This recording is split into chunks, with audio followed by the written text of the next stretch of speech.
আসসালামু আলাইকুম। কেমন আছেন সবাই? আজকে রান্না করেছি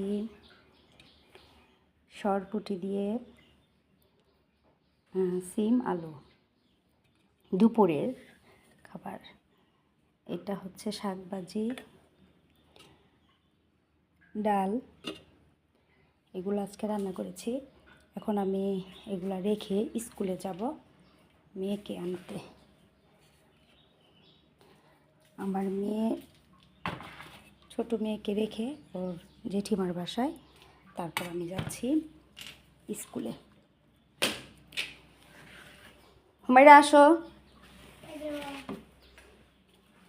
জেঠিমার বাসায় চলো।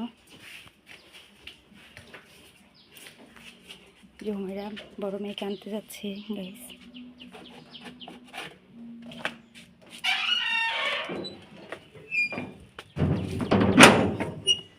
চলো, আমি স্কুলে যাব আর হুমায়রা জেঠিমার বাসায় যাবে। ওকে রেখে তারপর স্কুলে যাব। আল্লাহ হাফেজ বলে দাও। সালাম দিয়ে দাও। আসসালামু আলাইকুম। তাকা ওইদিকে।